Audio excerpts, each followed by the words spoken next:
Student, তোমরা যারা ক্যালকাটা ইউনিভার্সিটির আন্ডারে থার্ড সেমিস্টারের ছাত্রছাত্রী আছো, এখন তোমাদের হিস্ট্রি জেনারেল অর্থাৎ ইতিহাসের পাস কোর্সের ক্লাস আছে। আজকের ক্লাসে 10 নম্বরের একটা গুরুত্বপূর্ণ বড় প্রশ্নের উত্তর নিয়ে আলোচনা করব। প্রশ্নটা হচ্ছে, আকবরের রাজপুত নীতি আলোচনা করো। এই প্রশ্নটা তোমাদের জন্য খুবই গুরুত্বপূর্ণ একটা প্রশ্ন। প্রথমে সংক্ষেপে তোমাদের বিষয়বস্তুটা বলে দেব, তারপরে প্রশ্নের উত্তর অর্থাৎ নোটসটা নিয়ে আলোচনা করব।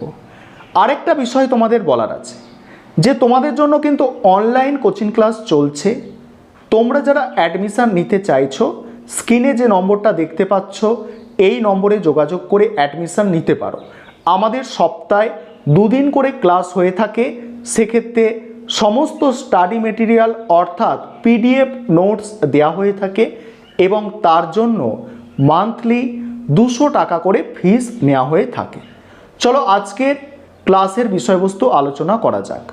প্রথমেই বলে রাখি যে তোমাদের যে নোটসটা রেডি করা হয়েছে এটা খুব সহজ ভাষায় লেখা, যাতে তোমরা সহজে মনে রাখতে পারো, এবং যথেষ্ট কোয়ালিটি মেনটেন করা হয়েছে যাতে তোমরা পরীক্ষায় লিখে ভালো নম্বর পেতে পারো। দেখো, এই যে রাজপুত, আকবরের যে রাজপুত নীতি, এই যে নীতি, এখানে এই নীতির বিভিন্ন পর্যায় বা বৈশিষ্ট্য আছে। যেমন প্রথমে হচ্ছে বৈবাহিক সম্পর্ক স্থাপন। বৈবাহিক সম্পর্ক স্থাপনের ক্ষেত্রে আকবর নিজে রাজপুতদের ফ্যামিলির সঙ্গে বিবাহের যে সম্পর্ক স্থাপন করেছিলেন, বা আকবরের ছেলের সঙ্গে রাজপুত কন্যাদের বিবাহ দিয়ে রাজপুতদের সঙ্গে একটা ভালো সম্পর্ক তৈরি করার চেষ্টা করেছিলেন। এখানে কিছু সাল উল্লেখ করা আছে, যেমন 1562 খ্রিস্টাব্দে আকবর অম্বরের রাজা বিহারী মহলের কন্যার সঙ্গে বিবাহ করেন। তার কয়েক বছর পর অর্থাৎ 1570 খ্রিস্টাব্দে বিকানিরের রাজকন্যাকে বিয়ে করে এবং 1585 খ্রিস্টাব্দে জৌনপুরের রাজা ভগবান দাসের কন্যার সঙ্গে নিজের পুত্র সেলিমের বিবাহ দেন। এইভাবে মানে রাজপুত নীতি নিয়েছিল আকবর।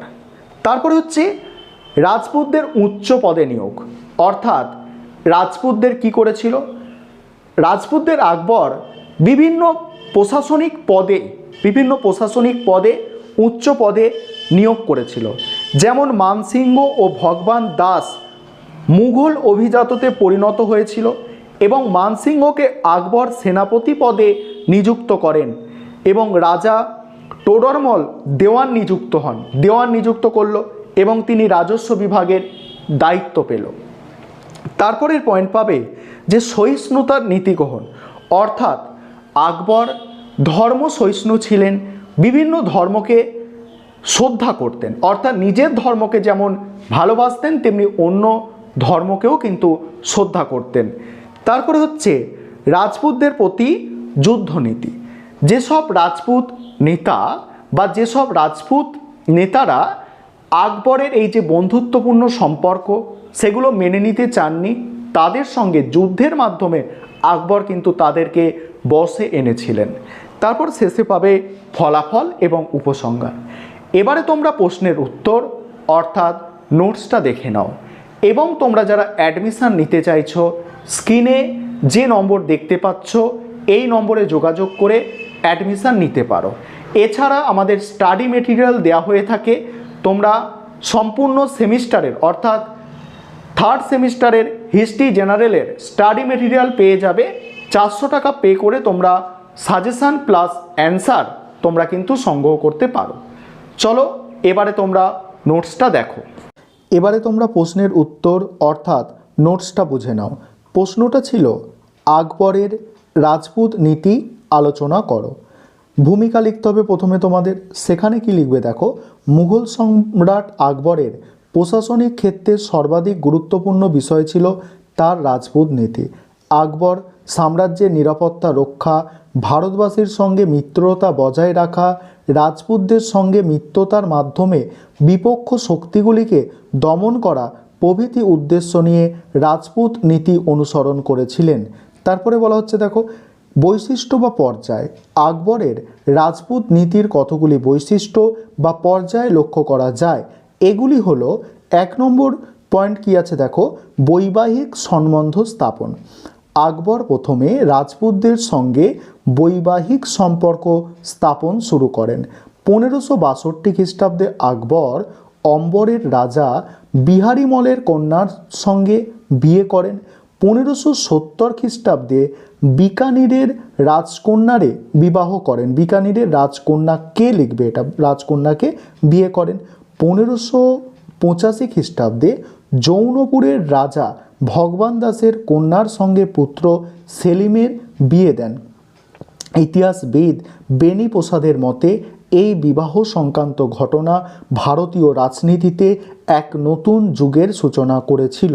তারপরে দ্বিতীয় যে পয়েন্ট আছে কি, রাজপুতদের উচ্চ পদে নিয়োগ। আকবর সামরিক ও বেসামরিক বিভাগের বিভিন্ন উচ্চ পদে রাজপুতদের নিয়োগ করেন। মানসিংহ ও ভগবান দাস মুঘল অভিজাতে পরিণত হন। মানসিংহ এবং ভগবান দাস কি মুঘল অভিজাতে পরিণত হন। মানসিংহকে আকবর সেনাপতি নিযুক্ত করেন। মানসিংহের নেতৃত্বে আকবর বহু গুরুত্বপূর্ণ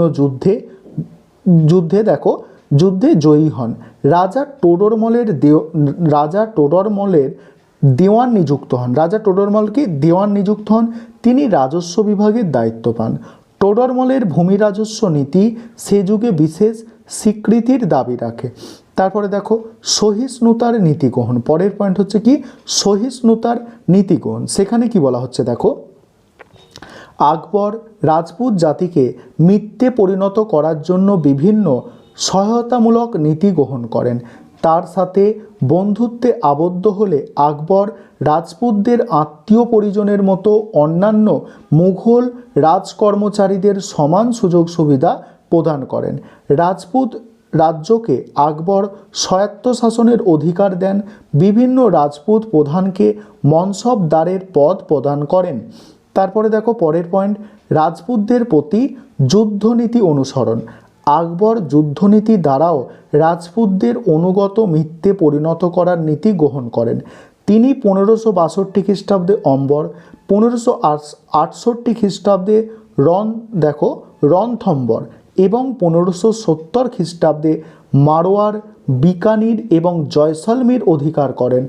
এরপর রাজস্থান ও মধ্যপ্রদেশের অন্যান্য রাজপুত রাজ্যগুলিও আকবরের অধীনতা স্বীকার করেছিল, কিন্তু মেবার রাজ্য আকবরের প্রস্তাব প্রত্যাখ্যান করেছিল।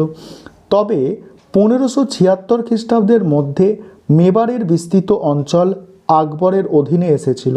প্রসঙ্গত আকবর রাজপুত রাজ্যগুলির বিরুদ্ধে সামরিক অভিযান চালালেও পরে পরাজিত রাজাদের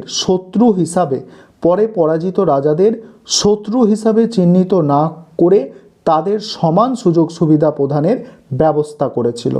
এবার হচ্ছে ফলাফল। আকবরের রাজপুত নীতির ফলাফল ছিল গভীর তাৎপর্যপূর্ণ। ইতিহাসবিদ শ্রীবাস্তব দেখিয়েছিলেন যে বিগত সময়ের সুলতানদের মতো ধর্মে মত্ত হয়ে আকবর রাজপুতদের বিধর্মী হিসাবে চিহ্নিত করেননি। রাজপুত মন্দির বা দেবতাকে অপবিত্র করেননি। ইতিহাসবিদ ভিনসেন্ট স্মিথের মতে আকবর রাজনৈতিক প্রয়োজনে এই মিত্রতার নীতি গ্রহণ করেছিল। তিনি দেখেছিলেন ভারতে সংখ্যাগরিষ্ঠ মানুষ হিসাবে হিন্দু এবং রাজপুতদের সামরিক দিক থেকে শক্তিশালী। রাজপুতরা কি সামরিক দিক থেকে শক্তিশালী, তাই হিন্দুদের মধ্যে বিশ্বাস স্থাপনের জন্য আকবর তাদের সঙ্গে প্রকাশ্যে মেলামেশার শুরু করেন এবং বিভিন্ন উচ্চ পদে তাদের নিয়োগ করেন। ইতিহাসবিদ শ্রীবাস্তবের মতে এর ফলাফল ছিল সুদূর প্রসারী। রাজপুতরা মুঘল সাম্রাজ্যের বিকাশে অন্যতম সহকারী ভূমিকা নিয়েছিল। এবার দেখো উপসংহারে কী লিখবে দেখে নাও। উপসংহারে কী লিখবে দেখো, শুধুমাত্র সাম্রাজ্য বিস্তার ঘটানোর ক্ষেত্রেই নয়, আকবরের রাজপুত নীতির ফলে আর্থসামাজিক ও সাংস্কৃতিক ক্ষেত্রেও ব্যাপক প্রভাব লক্ষ্য করা যায়। এর ফলে যেমন মুঘল শাসন স্থায়িত্ব লাভ করেছিল, তেমনি অর্থনৈতিক ক্ষেত্রেও সমৃদ্ধি ঘটেছিল। ভাষা, সাহিত্য, সংস্কৃতির ক্ষেত্রে এক ধরনের নবজাগরণের সৃষ্টি হয়েছিল। হিন্দু ও মুসলমান সংস্কৃতির মধ্যে সমন্বয় স্থাপিত হয়। এই নীতির ফলে রাজপুত কবি, শিল্পী, চিত্রকর, সঙ্গীত শিল্পীরা মুঘল রাজসভা অলঙ্কিত করেন।